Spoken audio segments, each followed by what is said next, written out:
Hello everybody, my name is Richie or Richie Wee, and we are having our 9.2 Hunter talk here by the fire in True Shot Lodge. Let's go. So, what are we going to talk about? We're going to talk about the tier set situation, we're going to talk about the double legendary situation, and we're going to talk about the M+ and raid situation. Quick disclaimer, as I said in my last video, things can still change, even though I hope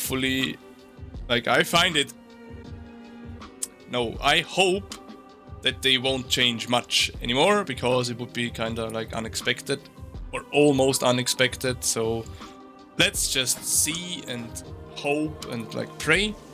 Also, we are not going to talk about survival, because I didn't keep up with it, so I can't tell you anything. But I think a survival TLDR is like, play Ventfear single target, play Curian for AoE, Nightway also works. I think that's a TLDR, I'm not sure. So, what has changed since the last video? Beast Mastery Hunter got an AoE component to their 4 set. Dude, I don't know. Like, at this point, I honestly don't know why they are making those weird changes to Beast Mastery Hunter AoE. Like, a few months ago, they changed, and sorry, they didn't change, they buffed multi-shot for Beast Mastery Hunter by like, I think 10 or 15%. Like, what? That really does no damage on AoE. Like do something to Beast Cleave, or do something to kill command affecting Beast Cleave, or something like that. But buffing multi-shot by 10% is like, does no damage for the spec. Like, why would you do that? And on a similar note, where did I put it? Here. On a similar note, this change, empower your next Cobra shot. Like, I guess it's nice, because currently the issue that I at least run in when I play BM, it's like, it's kinda annoying in AoE, to be very honest. Like, you press multi-shot. Okay, I don't have a Beast Cleave tracker. RIP. But like, oh, I know why I don't have one. There's no pet out. Alright, so when you do your rotation in AoE, like, if I do pop some CDs and stuff, like, everything's fine. Like, I can do my rotation on AoE, it's fine. But here, I dropped Beast Cleave because I wanted to put like 2 spells into multi-shot. Like, okay, cool. Like, it's kinda, for me, it's annoying to play around with it, because like, here I have to press multi-shot again, and like, here I have to press multi-shot again, because what else would I do? I would just focus starve myself, you know? Like, you don't press many spells in between multi-shots. Like, back in BFA you could fit like two globals into it, because you had a lot of haste and stuff.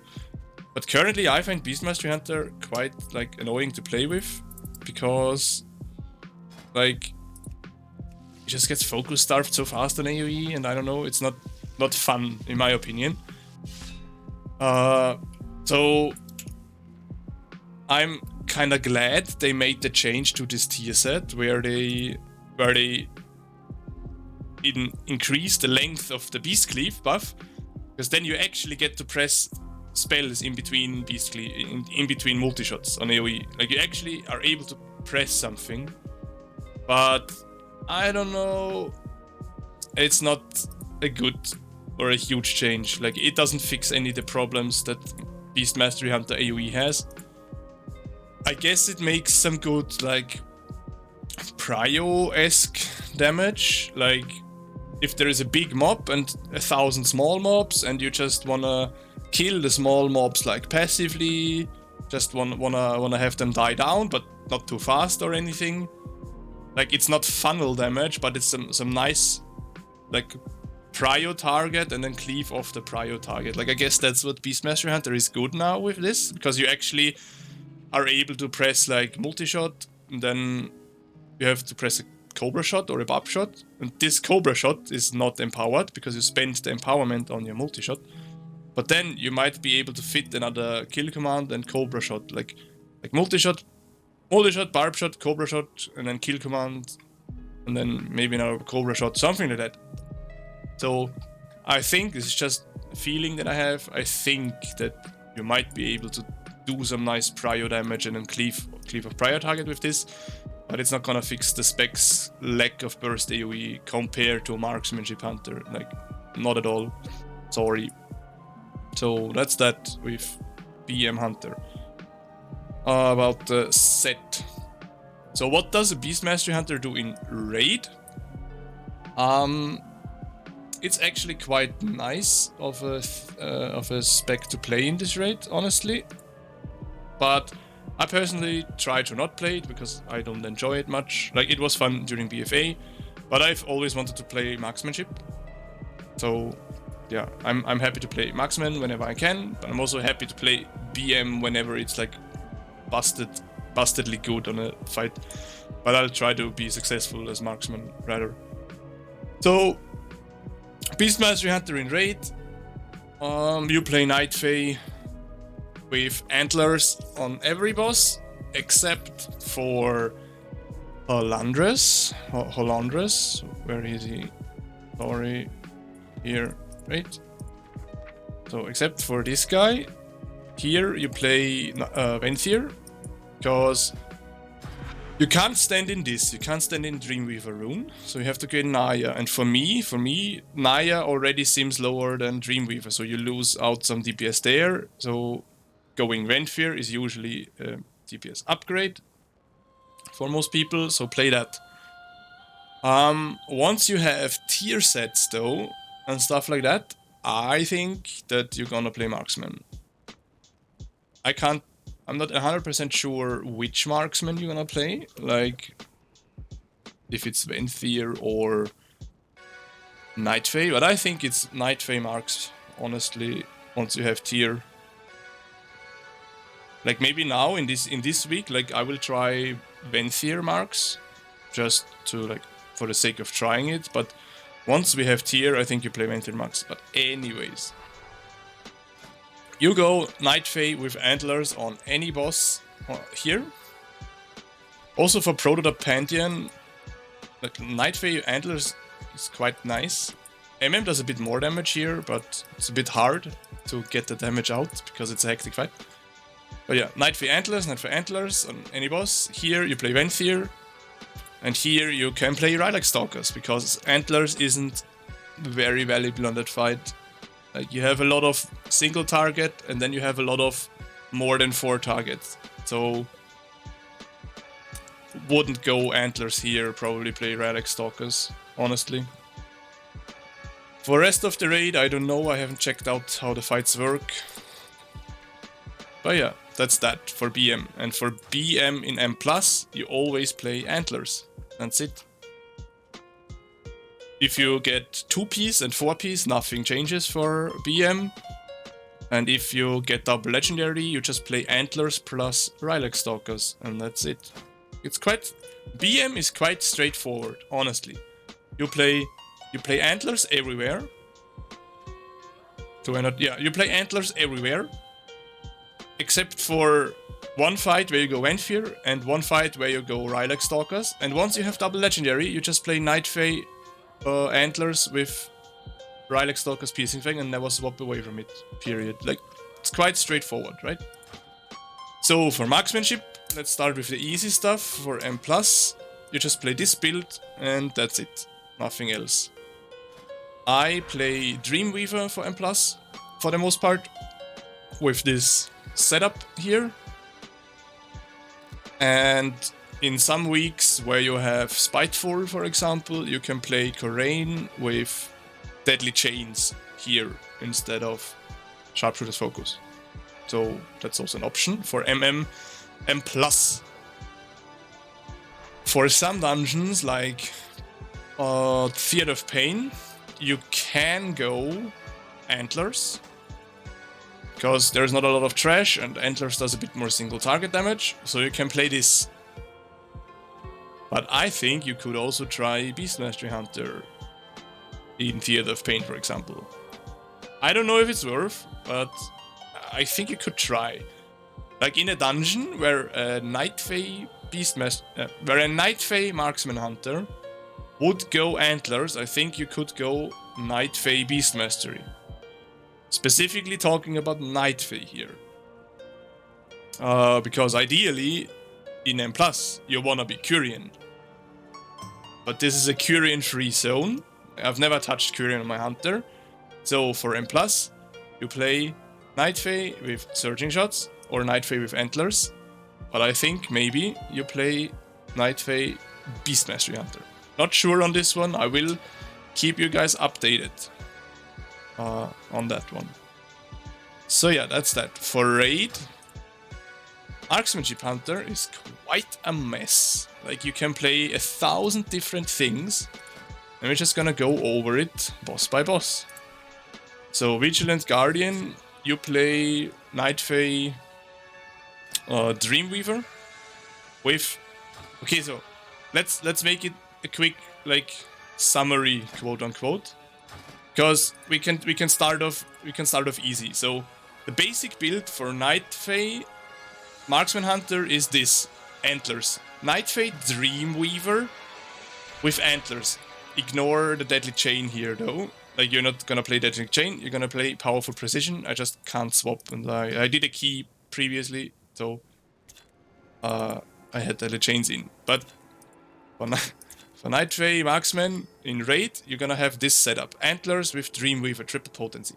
So then on some bosses, like for example Prototype Pantheon, you are going to swap to Naya. Why? Because you can't stand in this rune for the entire duration. And you have to move away from it, and you have generally movement heavy fights and stuff like that. So you're gonna swap to Naya and benefit from Naya stuff like growth invigoration, stuff like that. So that's that. And then for some fights, I think it was Cymox mainly, you could even go Curian AoE build. But again, this is a Curian free zone, so I don't know anything about that, right? This is stuff just like I know that I think Azotharian played Curian marks on Cymox. Or at least he recommends it in his spreadsheet. So that's that. But I don't know about that because I don't play like Curian. So my recommendations is you play Night Fae Dreamweaver with Antlers here. You play Night Fae, which one is that? You play Night Fae Dreamweaver on this guy. And you could also play Naya. Like, the rune of flowers is a bit iffy on Skolex, because if you put your white spirits down at a bad timing, you have to run out of it. So you have to keep in mind when to press wild spirits on Skolex, because otherwise you will lose uptime, and then Naya would be better. Artificer Cymox, I am playing Naya with Surging Shots, and I don't remember if I put Deadly Chains in here. I actually don't remember, but it depends. Like, if you need the AoE damage, you can put Deadly Chains in here, and if you don't, you don't, right? Like, make the decision for yourself. Like, if you, like, we have triple Hunter comp, I think I didn't play Deadly Chains here because the stuff dies anyways. But like, if you need the AoE, just pop a Deadly Chain in here, and that's that. So next boss, Dozegne. Jesus. I played Night Fae Dreamweaver here.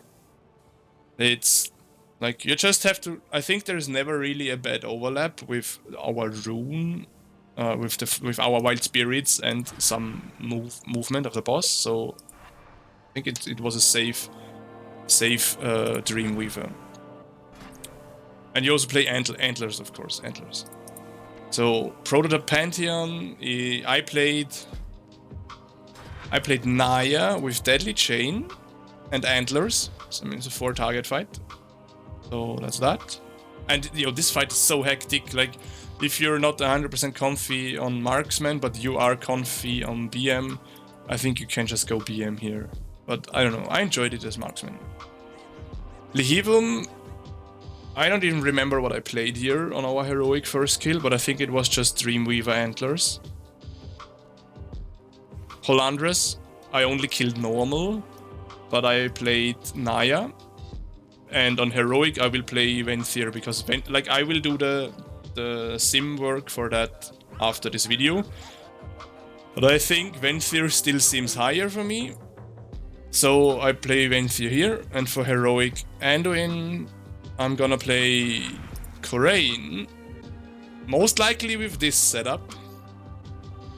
And I think you play Surging Shots on Anduin. Like, as I said, we have 3 Hunters in our raid. And the other 2 Hunters, I think, played Antlers, and I don't think that it's worth. I'm not 100% sure about it, but I don't think it's worth. And I also think that you maybe... Like, I looked at... I don't have the log open anymore. No, or have I? No. No, I closed it. But Wild Spirits does actually do little amount of damage on that fight. Like, it's like aim shot rapid fire up top, and then you have Wild Spirits 10%. Of the damage is Wild Spirits. So I think if you wanna be cheeky, you play Deadly Chain. And I'm not sure, to be honest. Like,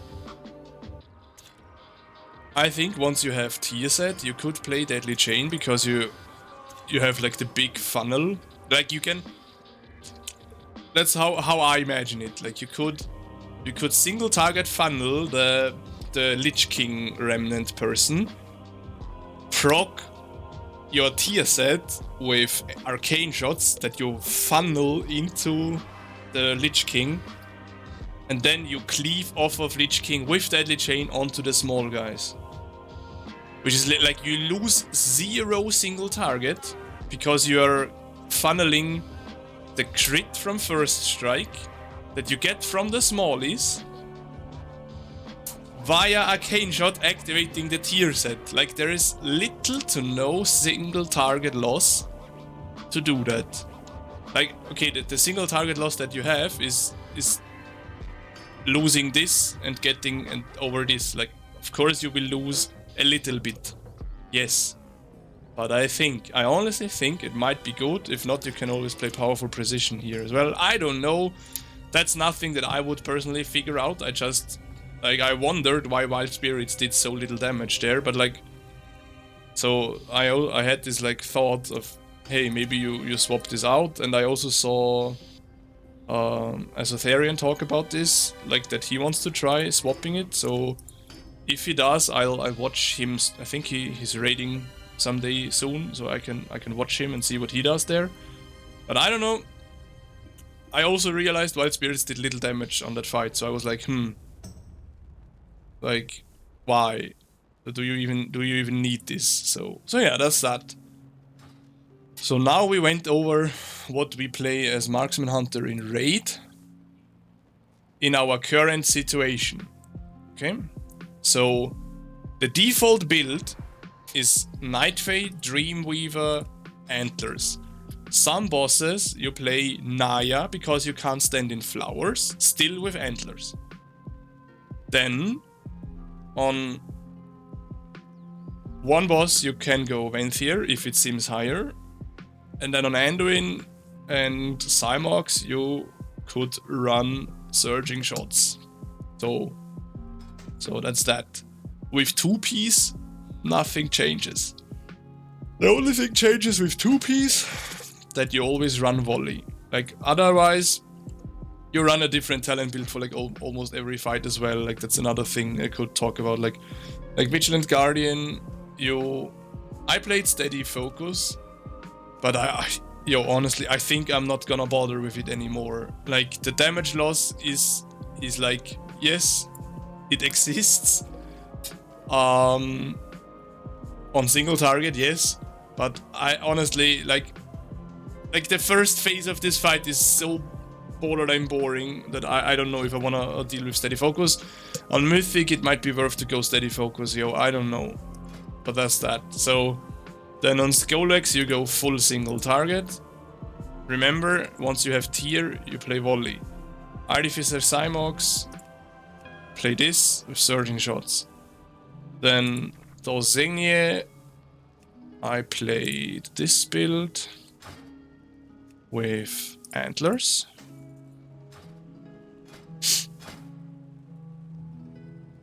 So yeah, I played this build with antlers. And then Prototype Pantheon, I played this. Did I play this? Yes, I played this. Then on Lehivum, I think I played... Yeah, what did I play? I think I played this on Lehivum. Yo, I actually don't remember anymore. But I think I played this. And then Hollandres, you play full single target, and I will go Nightfay. I will go Venthyr next hour on week 1. And the following weeks, if I acquire tier, I probably just go Dreamweaver all the time, unless Venthyr still seems higher. But it will be a case of I have to sim it, because I didn't sim it beforehand. And for Anduin, just go this with surging shots. Okay, and nothing changes about this if we acquire 2-piece. Nothing changes. Same builds still apply. Just like when you get 2-piece, you always run volley regardless of the context, because volley becomes a damage cooldown, because our 2-piece activates trick shots. So it's a damage cooldown. And once you get 4-piece, you can already see it here. You are playing this guy. Wrist wraps of the Unblinking Vigil. Everywhere. Once you get 4-piece, you put on Vigil and you are happy till the end of your life. I don't know. Just play. And then with Vigil, the single target build also looks like this, if I recall. Just play volley with 4-set, and once you get double legendary, you just play Nightfay and you have antlers passively. So yeah, that's that. Alright, so quick recap about everything we talked about this video. Beast Mastery Hunter, you play antlers everywhere. When you get 4-piece, not when you get 4-piece, I'm sorry. Beast Mastery Hunter, you play antlers everywhere. When you have double legendary, you craft Rylak Stalkers and you're set till eternity. Then there is 2 bosses where you don't play antlers, which is Venthyr for Hollandres and Rylak for Anduin. Period. So then, Marksmanship Hunter, you play antlers as a default, you play surging shots as a default for M+. Antlers is default for raid, of course. Once you have 4-piece, you craft Vigil for any type of content. Also, M+,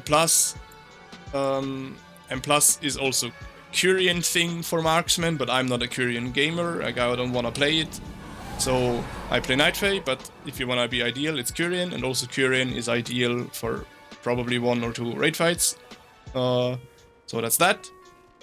And if you wanna be fully optimized, you are even swapping specs in raid, like you play marksman on the one fight, you play beast mastery on the other fight. Like, if you want to be fully optimized, you are doing that. Like, you play BM on like 3 or 4 fights, and you play MM on the other 3 or 4 fights, if you want to be fully try hard optimizing.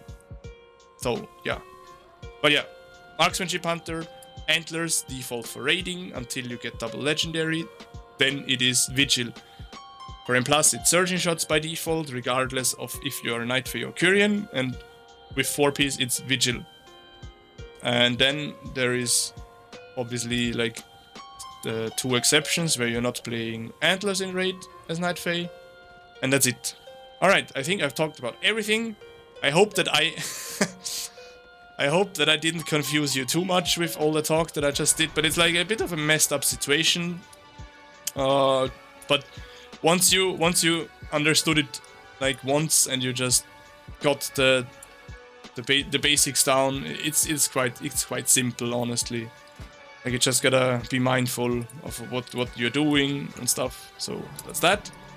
If you have any further question about anything, you feel free to drop them in the comments. If you have any question about raid bosses, you can watch my boss kill videos, where I also talk a bit about my thoughts and feelings during the fights and what I did.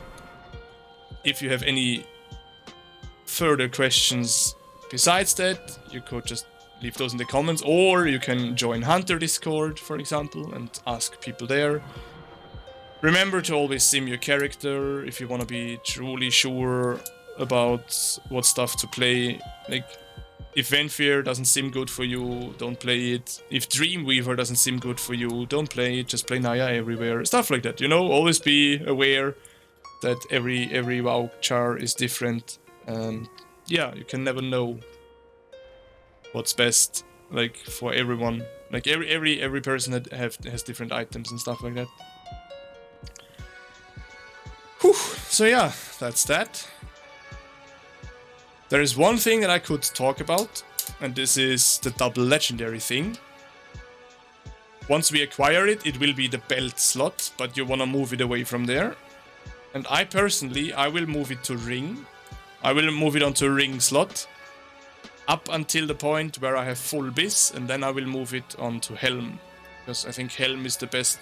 Like, it's a high stat budgeted item, and it has a socket, so it's a good spot. But helm is also a tier set, so as long as I don't have the full mythic bis tier set stuff, I can't sacrifice a tier set for legendary. So I will move it to ring, because a ring slot is always something that I have been historically unlucky. Like, I've always had bad rings, which is also why I bought the BOE, or the crafted ring rather. So yeah, I will craft the Unity Legendary. I will craft it to the ring slot and just have a good ring always, period. And I mean, I'm not swapping specs, so I will just craft it with stats that are good for Marksman and not care about Beastmaster Hunter. But if you wanna craft it for BM and MM, it's a bit annoying in terms of what stats to pick, because it's not the same stats that both specs want. So keep that in mind. But you can always sim those things for yourself, and if you need help with that, you can ask a question down in the comments or in Hunter Discord. So yeah, thank you everyone for watching. I think this is quite a long video, so I apologize in advance if you made it through there. Nice, thank you, and I will see you in the next one. Bye.